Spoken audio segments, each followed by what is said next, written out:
नमस्कार साथियों, आज हम एक नए वीडियो के साथ फिर से हाजिर हैं। हम पढ़ रहे थे क्लास 6 जो है राजस्थान अध्ययन बुक, और उसमें हमने अब तक चैप्टर 8 जो है वो कंप्लीट कर लिए थे। तो इससे पहले 8 वीडियो जो हैं वो बना दिए गए हैं राजस्थान अध्ययन किताब के वन लाइनर जो प्रश्न हैं उनके। आज जो है वो हम करेंगे अध्याय 9, और अध्याय का नाम है राजस्थान में आधारभूत सेवाएं। तो इससे पहले आप जो हैं वो 8 चैप्टर के वीडियो देखें और उसके बाद में ये 9वां पाठ है देखें। तो इस पाठ में जितने भी प्रश्न हैं वो एक वीडियो में कंप्लीट कर दिए जाएंगे। इसके बाद अगला वीडियो जो है वो 10वें पाठ का होगा। तो आप जो है इस वीडियो को ध्यान से देखें और लाइक करें, शेयर करें और सब्सक्राइब करें वीडियो को। पहला प्रश्न देखिए, राज्य के विकास की आधारभूत आवश्यकताएं कौन सी हैं? यानी राज्य का विकास जो है उसकी आधारभूत आवश्यकताएं कौन सी हैं? तो इसमें शिक्षा, चिकित्सा, परिवहन और स्वास्थ्य, ये जो है राज्य की आधारभूत आवश्यकताएं हैं। अगला प्रश्न, राजस्थान में शिक्षा का अधिकार कितने वर्ष तक के बच्चों के लिए निःशुल्क है? यानी राजस्थान में शिक्षा का अधिकार जो है वो कितने वर्ष तक के बच्चे हैं उनके लिए निःशुल्क कर दिया गया है। तो ये जो है 6 वर्ष से लेकर के 14 वर्ष तक के जो बालक बालिकाएं हैं उनके लिए निःशुल्क हैं, और जो दिव्यांगजन है उनकी उम्र अगर 18 वर्ष है तो भी ये शिक्षा का अधिकार उनके लिए निःशुल्क है। अर्थात 6 से लेकर के 18 वर्ष तक, यानी जो दिव्यांग व्यक्ति है उसके लिए 6 से लेकर के 18 वर्ष तक, और सामान्य जो बालक बालिकाएं हैं उनके लिए 6 से 14 वर्ष तक निःशुल्क शिक्षा राजस्थान में प्रदान की जाती है। अगला प्रश्न, किस माध्यम से विद्यालय की स्थिति को देखा जा सकता है? तो विद्यालय की जो स्थिति है उसकी जांच है वो किस माध्यम से हम देख सकते हैं? तो शाला दर्पण पोर्टल के माध्यम से हम विद्यालय की स्थिति को देख सकते हैं। अगला प्रश्न, 2011 की जनगणना के अनुसार राजस्थान की कुल साक्षरता कितनी है? 2011 की जनगणना के अनुसार कुल साक्षरता तो 66.11% है। यानी 2011 की जनगणना में राजस्थान की जो साक्षरता है वो 66.11% है। अगला प्रश्न, राजस्थान में पुरुष साक्षरता कितनी है? तो राजस्थान में पुरुष साक्षरता जो है वो 79.19% है, और वहीं पर महिलाओं की जो साक्षरता दर है वो 52.12% है। अगला प्रश्न, राजस्थान में जनता के कल्याण के लिए कितनी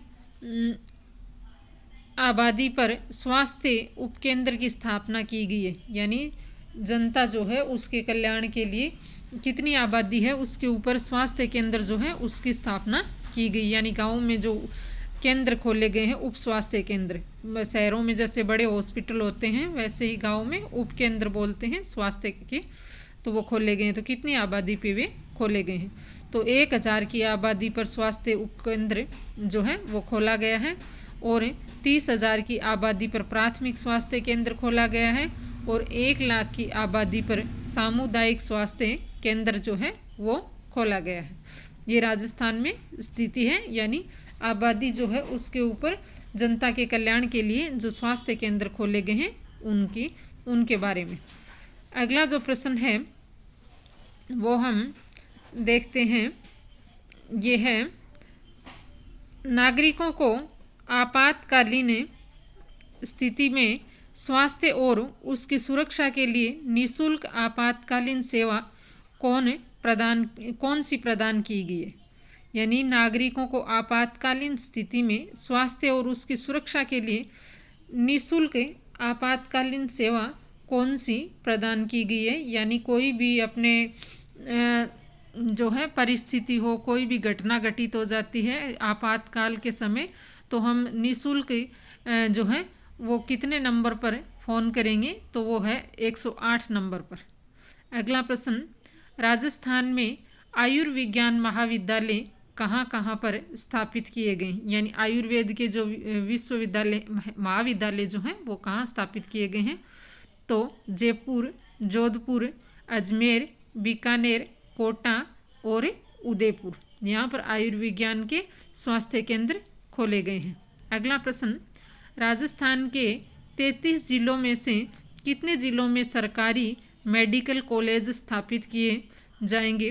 तो ये जो है पहले के आंकड़े अभी तक दिए गए हैं इस किताब में, जब राजस्थान के 33 जिले थे, वर्तमान में 50 जिले। तो 33 जिले जो हैं उनमें से 30 जो जिले हैं उन 30 जिलों में मेडिकल कॉलेज जो हैं वो खोले जाएंगे।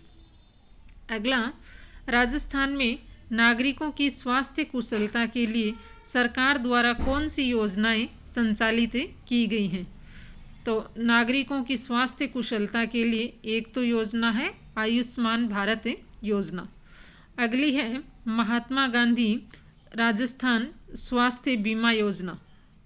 अगली योजना है मुख्यमंत्री सहायता योजना। फिर है जीवन रक्षा कोष योजना। अगली मुख्यमंत्री राजश्री योजना। ये जो योजनाएं हैं वो राजस्थान सरकार द्वारा खोली गई योजनाएं हैं। फिर मुख्यमंत्री निःशुल्क दवा योजना। अगली राजस्थान जननी शिशु सुरक्षा योजना। ये योजना राजस्थान सरकार द्वारा खोली गई है। अगला प्रश्न, स्वास्थ्य विभाग के अंतर्गत दवाइयों का वितरण, विक्रय, लाइसेंस एवं निर्माण लाइसेंस कौन प्रदान करता है। तो ये करता है औषधि नियंत्रण संगठन जो है वो लाइसेंस प्रदान करता है। अगला प्रश्न, डाक विभाग के प्रारंभिक साधन कौन से थे। तो डाक विभाग में पहले जो प्रारंभिक जो साधन थे वो थे पोस्ट कार्ड और अंतर्देशीय पत्र और लिफाफा। अगला प्रश्न, सभी बैंक किसके अधीन कार्यरत हैं। तो ये इम्पोर्टेंट क्वेश्चन है और ये पूछा भी गया है। तो सभी बैंक जो है वो रिजर्व बैंक ऑफ इंडिया जो है उसके अधीन आते हैं। अगला प्रश्न, राजस्थान राज्य परिवहन निगम की स्थापना कब की गई है। ये इम्पोर्टेंट है और पूछा भी गया है, 1 अक्टूबर 1964 ईस्वी में। अगला प्रश्न, राजस्थान में सड़कों की सर्वाधिक लंबाई एवं न्यूनतम लंबाई किन जिलों में है। तो सर्वाधिक जो लंबाई है वो जोधपुर जिले में है और न्यूनतम जो है वो धौलपुर जिले में। अगला, राज्य का सर्वाधिक लंबा NH कौन सा है। जो पहले वाले नेशनल हाईवे थे। तो सबसे लंबा NH जो है 15 है और सबसे छोटा जो हाईवे है 71B है। अगला प्रश्न, राजस्थान में रेलवे के कितने जोन हैं। तो राजस्थान में रेलवे के जो हैं वो 2 जोन हैं। एक तो है उत्तर पश्चिमी रेलवे और दूसरा पश्चिमी मध्य रेलवे। अगला प्रश्न, राज्य में रेलवे के कितने मंडल हैं। तो मंडल जो हैं वो 5 हैं। एक जयपुर है, दूसरा जोधपुर, तीसरा अजमेर, चौथा बीकानेर और 5वां कोटा, और वर्तमान में भरतपुर में भी रेलवे का जोन बन गए। अगला प्रश्न, भारत का सबसे बड़ा रेलवे मॉडल कक्ष कहाँ स्थित है। तो ये उदयपुर के पश्चिमी रेलवे क्षेत्रीय प्रशिक्षण केंद्र में स्थापित है। अगला, राजस्थान में पहली रेलगाड़ी कहाँ से कहाँ तक चली थी। तो ये है जयपुर रियासत में आगरा फोर्ट से बांदीकुई के बीच में चली थी और अप्रैल 1874 में। तो ये थे राजस्थान अध्ययन के पाठ 9 के 22 क्वेश्चन। इस पाठ में टोटल 22 क्वेश्चन ही बनते हैं। इसके बाद में हम अगला 10वां जो पाठ है वो अगले वीडियो में देखेंगे। तो ये 22 क्वेश्चन हैं, इसमें 3-4 क्वेश्चन जो हैं वो बहुत इम्पोर्टेंट हैं। जैसे एक तो राजस्थान परिवहन निगम की स्थापना 1 अक्टूबर 1964, बहुत इम्पोर्टेंट क्वेश्चन है। एक सभी बैंक किसके अधीन कार्यरत हैं।